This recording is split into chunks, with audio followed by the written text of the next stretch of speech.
In this video, I'm talking about some design facts that can make your small house look and feel more spacious. So, what is a small house? There is no definition, but by looking at the current trends, I would say a small house is one that with an internal floor area between 100 to 200 square meters in size. If it is correctly designed, an architect can make a small house look more spacious and feel more spacious. And also the other way around, if it is not correctly designed, even a big house can feel cluttered and not spacious. So the first thing is brief. Designed on the facts that you need to have in the house, and depending on the size of your house, you might want to let go of some wants, because in a small house you cannot have everything. And for example, by giving access to a bathroom from the hall and from the bedroom, you can avoid the need for having two bathrooms. Depending on your budget, always settle only for the spaces that you can have in your house. Otherwise, if you try to put everything in a small house, it can look cluttered. Number 2, space planning. It is always better to have few large spaces than having a lot of small spaces. For example, by designing the living, dining and kitchen to be in a single hall in open plan form can make your space look more spacious, your house look more spacious and feel big, other than having the living, dining and the pantry in separate smaller spaces. The goal in space planning is to maximize the available space, because in a small house you don't have a lot of space, so you have to be careful in zoning the rooms and where to locate each function, so thereby you can reduce this circulation and get the maximum use of available space. Number 3, multifunctional spaces and flexible furniture. You can create a multifunctional space by merging two activities together.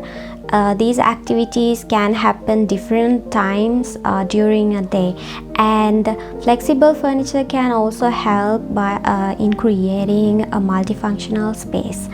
Flexible furniture are specially designed furniture that can retract and can be moved to the side of the room, so that you can use that space for another function. So for example, in a bedroom you can use a fold-up bed. So during the day you can fold the bed and use that space for another activity, like a kids play area or a workout space. Instead of always using walls for separating small spaces, you can use a partition wall. For example, if you have a home office at home and you need a separation from the house while you're working, you can use a partition wall to separate that space and have that privacy while you're working. And this will save a lot of space, because we are not separating the actual space by building a wall.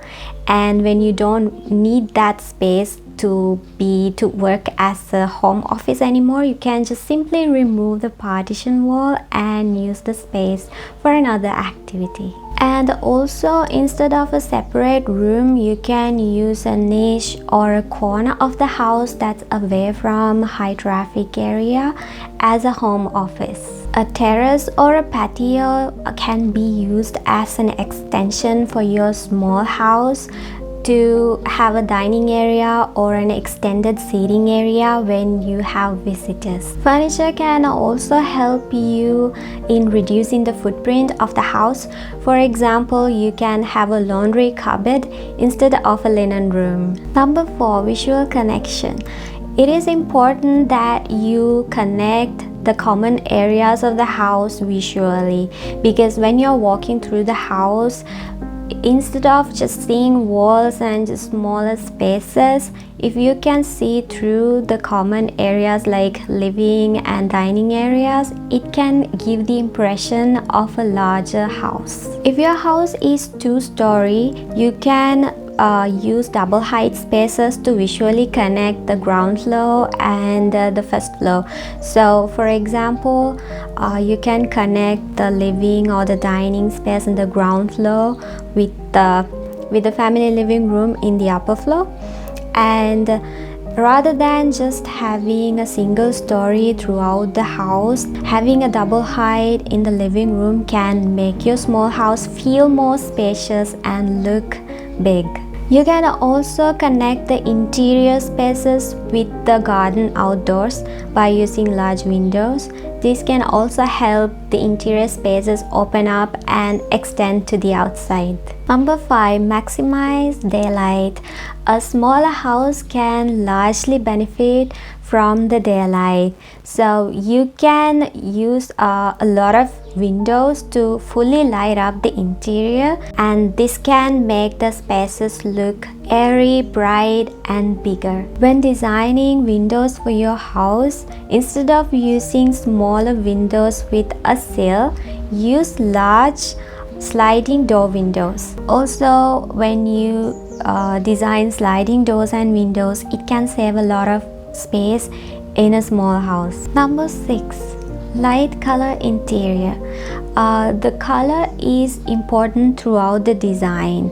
Remember that the dark colors can absorb a lot of light and lighter colors can reflect a lot of light. So you have to be mindful that throughout your house design, you need a lot of light to bounce off from surfaces, and that's how you make the space look bigger. So even if you let a lot of light in by using large windows, it doesn't work if your interior is dark. It can still look gloomy. Select a light color palette for your interior, especially if you can use white for walls and the ceiling. It can have a greater impact on making the spaces look bigger. Also use light colors for flooring, furniture, rugs, pillows and anything possible within the house. Number 7, storage. Lack of storage is something that can make any house look small and cramped. If when designing a small house, if you don't have enough space for storage, there are ways that you can still utilize the existing space for storage. You might not notice how abundant the vertical space can be within a house. So instead of trying to expand on the horizontal space, you can use the vertical space for storage. For example, you can use the space above the bed, space above the wash basin and the water closet for extra shelving. And in the kitchen, you can use the top pantries and extend them up to the ceiling level, so you can store rarely used kitchen items in that space. Furniture can be specifically designed in a way to hold extra storage. For example, beds, ottomans, and even sofas can be designed to have extra storage space underneath. You can also be creative by using shelves to separate internal spaces instead of using walls or just a partition wall. So the shelf will actually act as both a partition wall and also extra storage.